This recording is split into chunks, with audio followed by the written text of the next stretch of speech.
No, no, this is okay. You want a blue? Oh, wait, let me Here's see a that. blue. We got a blue. Okay. Okay. Yeah, that one's good. Okay. So, Oh, I can't. so, yeah, Lollies also. I'm gonna kind of keep it down low so everybody just kind of gather around, right? So, the first thing you do, you're gonna put a piece of paper over this, and you're gonna find the structure. In other words, I don't want you tracing the lines on the outside. I want you to go, okay, how did we draw that face? Remember we went over that we drew this oval shape. And you can kind of see it there a little bit, right? We drew the oval shape, and we put the eye line and the eye right there on the front. Eye line just above center, right? That's the beginning, right? That's the structure. If you don't get this shape consistent, then everything that's built on it will be inconsistent, right? So if this oval changes size, or gets too tall, or too wide, or too narrow, the whole head will get that way, right? Because that's what you're building everything off of, right? So start by really getting that. It kind of goes back to our very first bouncing ball assignment before we added squash and stretch, right? Where it was just the ball moving. But that ball had to stay the same size and shape as it moved up and down, right? If it changed size and shape as it moved up and down, it was weird, right? It got all wobbly, right? So, we're drawing our ball here, right? It's a little flat, it's just slightly. So that's the beginning, right? And then the neck, the crest of the neck coming off the back, right? And then I'm not drawing this line, I'm using that as kind of like thinking of the spine underneath, right? I'm gonna go right to the rib cage. And I'm gonna say, here's my rib cage. We'll make copies of these and you guys can send them home with you. Okay, well, what does that rib cage do? This distance, this thickness, all those things have to stay consistent, right? As long as they are, then that rib cage will stay the same size. And our chest will stay the same size, right? So as it's moving, you have to just compare and say, is that staying the same size and shape? In other words, it's wider up here at the front, it's narrower back here toward the back, right? So we get that shape consistent, right? So it's not a square, it's a trapezoid, right? It gets a little narrower at the back, right? So those are specific shapes, but they're still simple shapes, right? They aren't complicated shapes, okay? Okay, coming off the withers of the back, and then the croup. Now, how do we keep this distance consistent? Well, for me, it's like imagining that hip bone under there, which is just basically, I'm gonna make it like a curved rectangle there, right? So instead of a straight rectangle, I curve it a little bit, right? Okay, so that's your hip shape. These are your fundamental, this is your skull, your rib cage, your hip. I'm finding bone structure underneath there, in other words, right? So as long as that stays the same size, that gives me my measurements for the length of my croup, right? As long as that stays the same. The other thing I have to remember is connecting the rib cage and the hip is bone, right? That spine continues like it did here, right? So this space, this distance has to stay consistent, right? Now we think, oh, crunch your hips into your, what you're doing when you do this is you're not making your spine shorter, but I can't go like, I can't make my spine shorter and make my rib cage closer to my hips, right? I can bend my spine and give the illusion that a part of my rib cage is shorter, closer to my hip, right? But I can't just crunch it down, right? So this has to stay this consistent. What changes is where that leg is, right? So whether it's back here, that seems, or whether it's up here, but still where the belly from the rib cage attaches to that leg, that distance might change as the leg comes forward. It's going to cover up part of that, right? But it's not because the whole body's getting shorter and longer, right? It's because that leg is moving across that surface. Okay. So that's, now I've got my head and body kind of skeletal structure. Really simple, right? Okay, so, I guess I got a chair here, but it's too short. Make it tall. All right, let's see if this is helping. Okay, so now let's go into the limbs, right? The limbs is first the shoulder blade, okay? So that shape of the shoulder blade will help you kind of keep track. The shoulder blade is about, you know, once you've drawn the rib cage, you know that it's floating within there, right? So again, the shoulder blade is kind of trapezoid. It gets a little narrower as it goes down. It's kind of a combination of the two. It's curved, but it also gets narrower as it goes down there, right? This is a stylized. If you look at a real dog, it's not. I'm simplifying the shape as much as possible so it's easy to think of that, right? These aren't really what a hip bone and a shoulder bone are shaped like in a real dog skeleton, okay? But, okay, so your leg is going to attach right about in the middle, right, of that hip bone. And then the thigh bone comes down to a knee bone. And that knee bone is just below, right? I would say just below like where the chest is, right? Or maybe lined up. If you think of the knee joint lining up with the bottom of the chest, that's probably the best way to kind of keep track of that, right? So once you've got that established in a standing pose, right? Now I know what the length that is. Now, no matter where that is, I've got to keep it the same length, which means, you know, it's as it moves forward and moves backward, it's doing this, right? It can't do anything else because it's a bone, it's rigid. What happens though is that this leg might straighten out and the hips will go up, and so that's why you get the up and down in the croup, right? Because of the straightness of the leg or the bend of the leg, but not the length of the joints, right, of the bones. So that comes down to the knee, and there's a joint there. And this is the rump, comes off of here. There's muscle back here. There's muscle up here that create that shape. The basic kind of idea, I think you could, if you draw that line through from the front of the hip, once you've got that established, and that line down, now you've got this interesting trapezoid here of the thigh of the dog, right? It goes from here to down to the knee, and from the croup, right, down to the rump, and that's that shape here, right? Okay.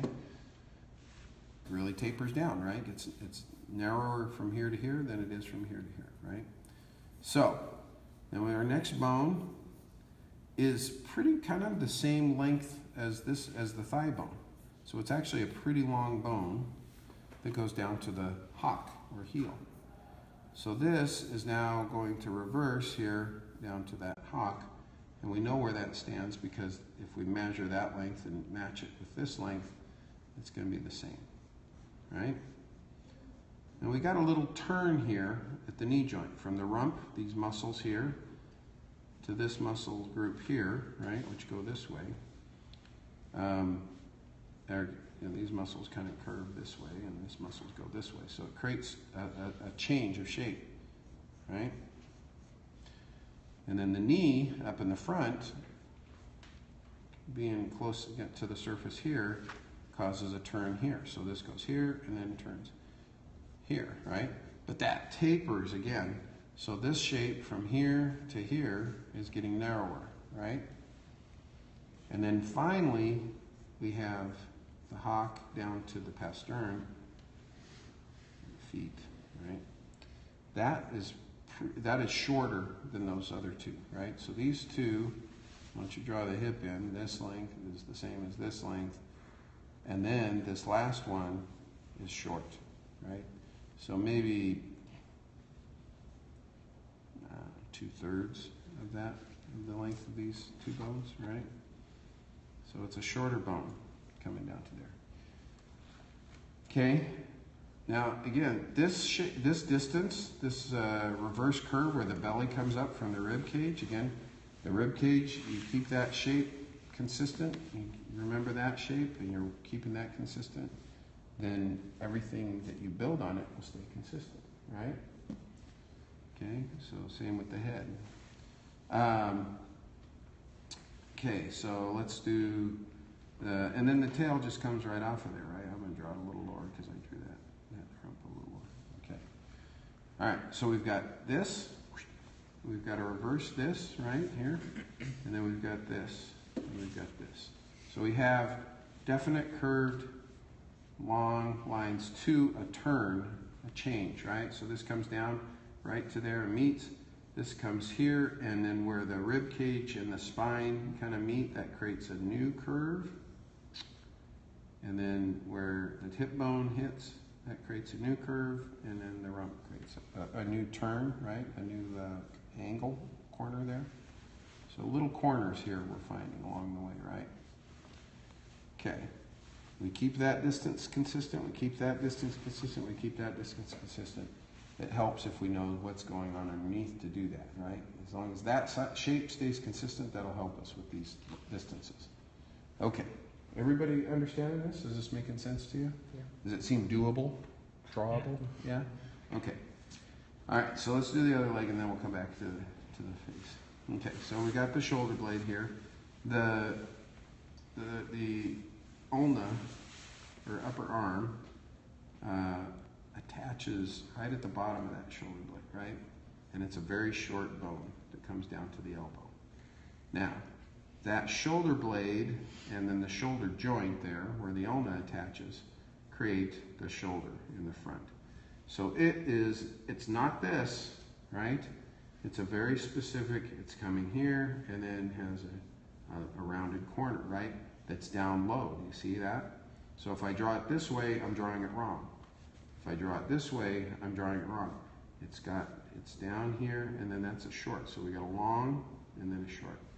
Okay, and this turn, and again, if I do just a straight thing, that's just a straight even thing, there's nothing specific about this. This, I can keep track of this length and this length, right? I can keep track of this long and this short, and that will help me make sure that's staying consistent in shape, right? So even when he moves his leg forward, I still want to feel that, right? So rather than just right, I got a very specific kind of shape that I'm creating, right? So again, just like this shape and those joints kind of create the overall feel. If we've got that structure underneath, then we'll be consistent and that shape will always stay the same. So when that leg moves up here, for example, we've still got the hip, it's still coming back from back here, right?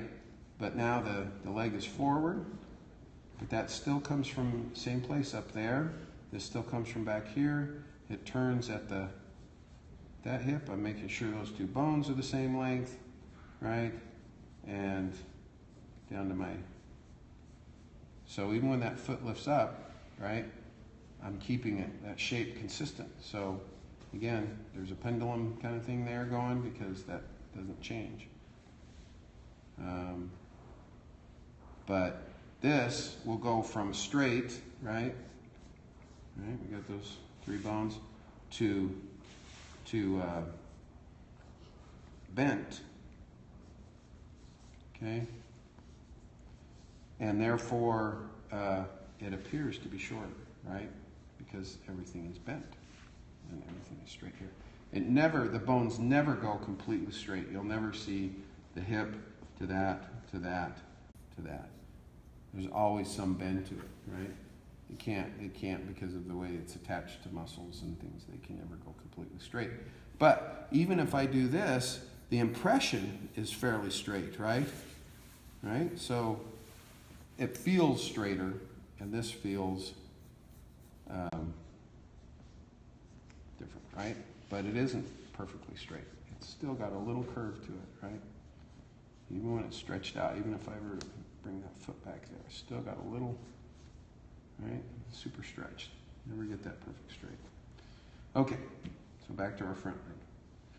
So from the elbow, now that creates this. There's a little flesh where the muscle of the shoulder is coming in, and then you got tricep muscle back here and bicep muscle up here, right? Just like we have bicep and tricep, right?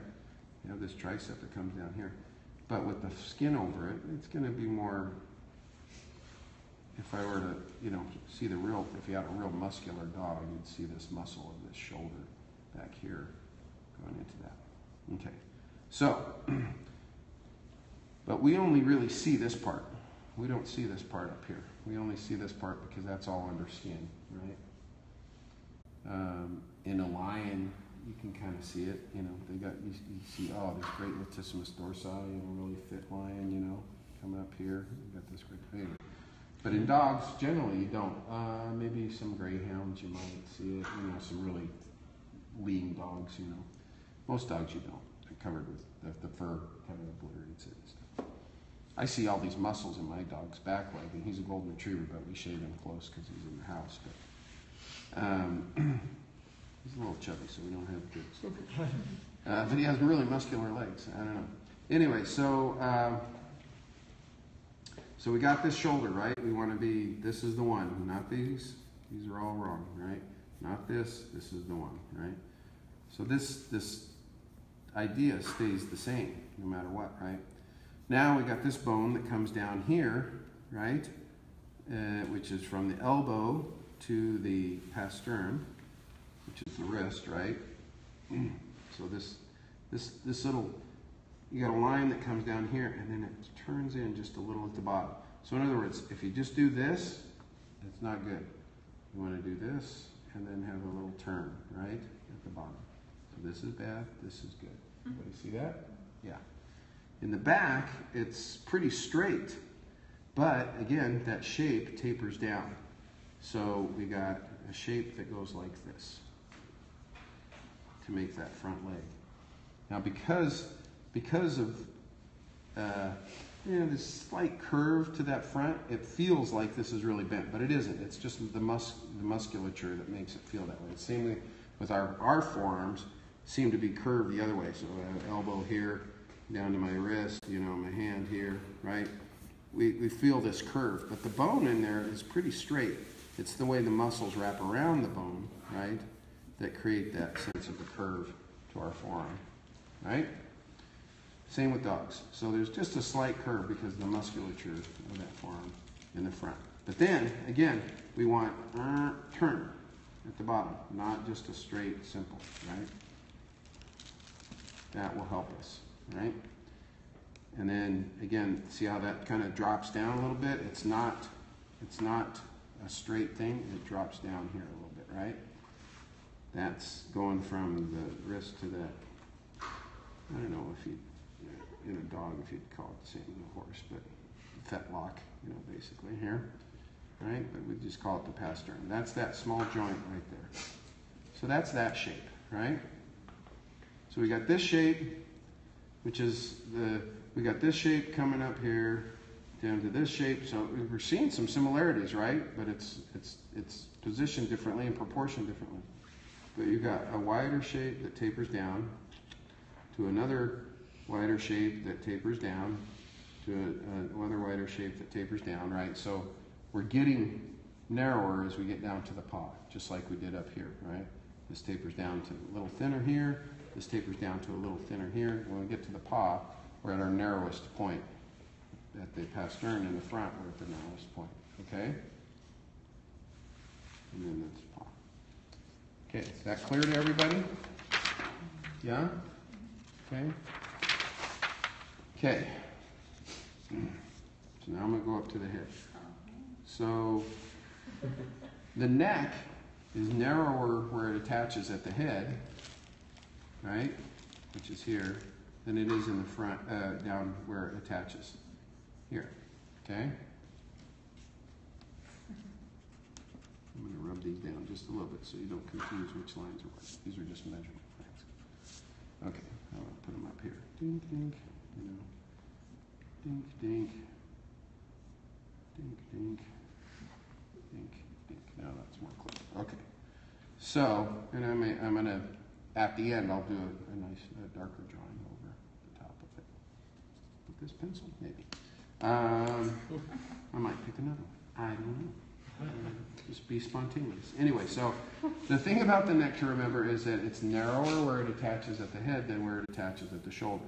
So again, we've got this curved shape, right? But it's thicker down here than up here. So this is narrower than this, okay? Narrower up here than it is down here. So it tapers out, gets bigger as it goes away from the head.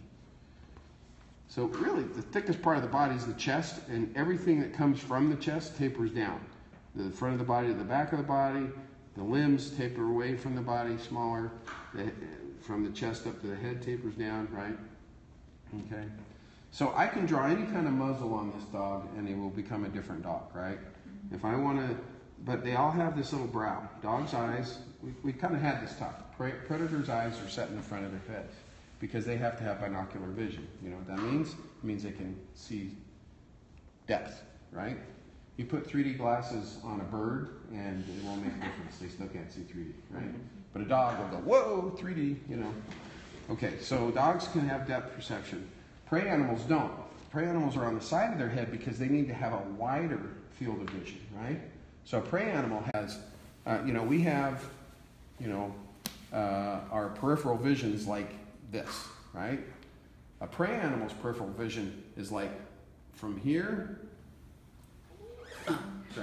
to here, right?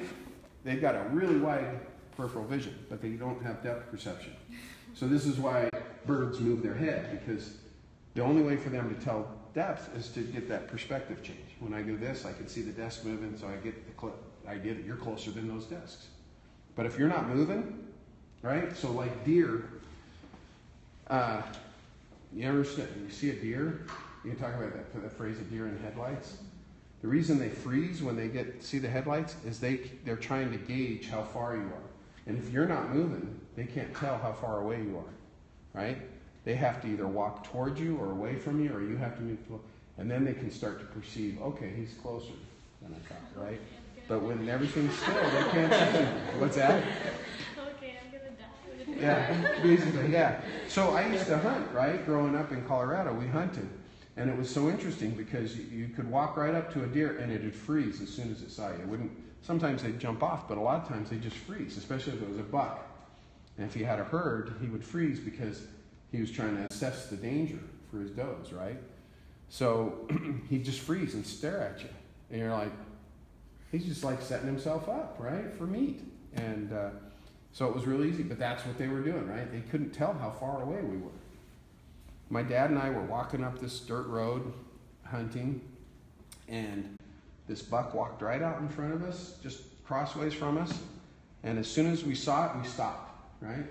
And as soon then it perceived that movement of us stopping, that change, and it stopped and just turned its head and kind of looked, and then just stood there, broadside. And we ate that deer that winter. So,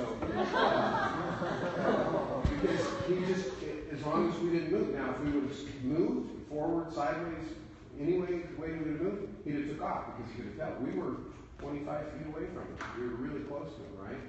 He just stepped out right in front of us. And so,